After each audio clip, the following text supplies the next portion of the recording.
In the year 2000, a small DVD by mail startup walked into Blockbuster's headquarters with one desperate offer: buyers for $50 million. The company was called Netflix. Blockbuster laughed. That single moment, that one decision, would go down as one of the greatest business mistakes of all time. 7 years later, Blockbuster was gone. And Netflix was on its way to becoming a global empire worth hundreds of billions. This is the story of how arrogance, timing, and comfort destroyed a legend. It's not just about movies, it's about what happens when a company forgets to evolve.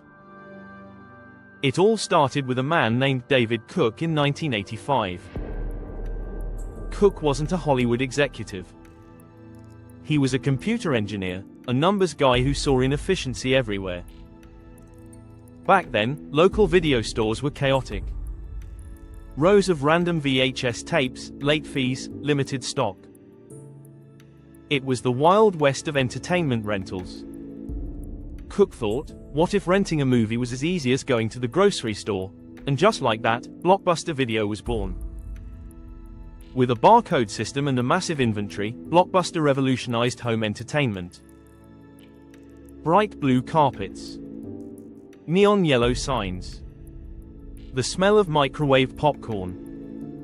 Rows of movie covers that defined Friday nights for an entire generation. Blockbuster wasn't just a store, it was an experience. By the early 1990s, Blockbuster was unstoppable. Over 9,000 stores. 84 countries. Billions in annual revenue. At its peak, a new Blockbuster opened every 17 hours. But behind the confidence and success, something was quietly forming, something invisible but deadly. Complacency. When you dominate a market, you stop asking questions. You start believing you're untouchable. And that belief becomes your blind spot. Meanwhile, in Silicon Valley, two men were struggling. Reed Hastings and Mark Randolph were running a small DVD by mail company called Netflix. Their model was simple: order online, get DVDs by mail, no late fees, just send them back when you're done. To most people, it sounded ridiculous. Internet speeds were terrible. DVD players were rare. But Hastings and Randolph weren't betting on the present. They were betting on the future, on a world where the internet wasn't just for emails, but for entertainment. The problem? They were bleeding cash. So in 2000, Hastings flew to Dallas to meet Blockbuster's CEO, John Antioco. Netflix's offer was clear: buyers for $50 million. We'll handle your online operations while you focus on retail. To Hastings, this was a lifeline. To Antioco, it was a joke. He laughed. He saw Netflix as a niche, a weird tech startup that could never threaten a billion-dollar empire of physical stores. That laugh cost him everything. Because that meeting didn't just define the fate of two companies. It defined the future of how the world consumes entertainment. The early 2000s brought subtle but dangerous changes. Broadband internet was spreading. DVD players were becoming cheap. Consumers were getting used to convenience. Netflix capitalized on it. Their subscription model removed the one thing people hated most about Blockbuster: late fees. No deadlines. No stress. Just a flat monthly rate.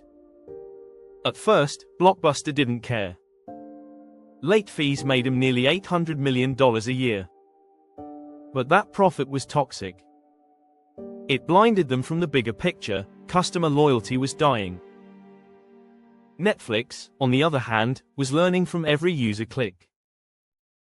Their algorithm predicted what movies people wanted next. Their system got smarter by the day. And quietly, they were building something new: streaming. While Blockbuster was doubling down on physical stores, Netflix was preparing to eliminate them entirely. By 2004, Netflix had millions of subscribers and growing momentum. So Blockbuster finally woke up. They launched Blockbuster Online, a direct competitor to Netflix's mail service. And to their credit, it actually worked. The platform gained millions of users quickly. For a moment, it looked like the giant had adapted. But then came internal politics. The board didn't like the short-term drop in profit caused by the shift to subscriptions. They forced out the CEO, John Antioco, ironically, the only person at Blockbuster who was beginning to understand the threat. His replacement reversed course. Late fees came back. Stores stayed open. The new online model was buried.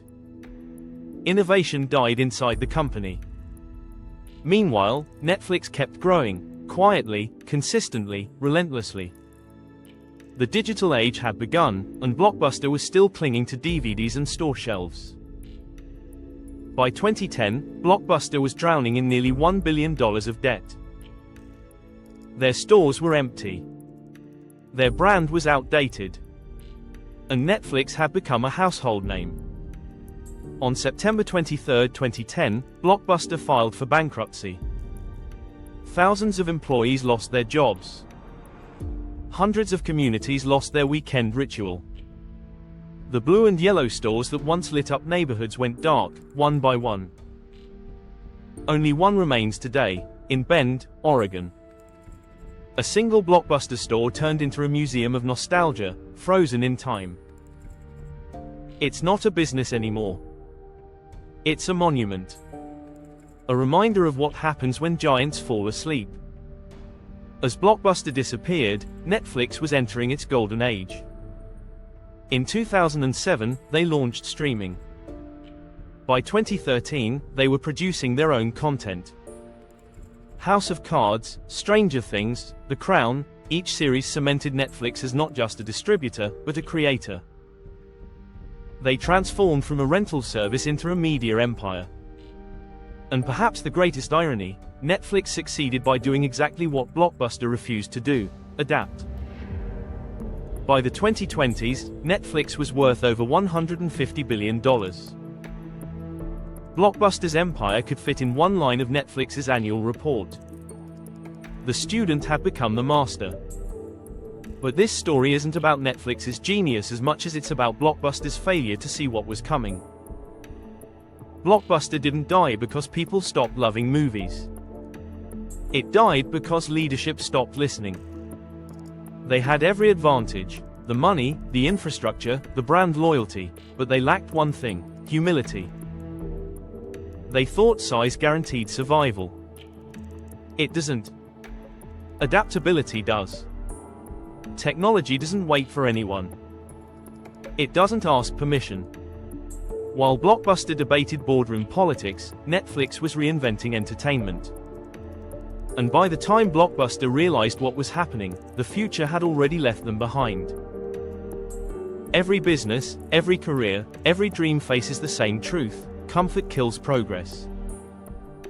It's easy to laugh at Blockbuster, but we all have a bit of them in us. Moments when we think we're too established to change. Too successful to fail. But history is brutal to those who stay still. The next Netflix is always being built somewhere, quietly, patiently, ready to replace the old guard. The question is never, will change come? It's, will you see it before it does? Blockbuster's story isn't just a tragedy. It's a warning, a reminder that even the biggest names can fade overnight if they stop evolving. Because in business, and in life, the future always belongs to those who can see it coming. This is the Legacy Report, where we study how empires rise, and why they fall.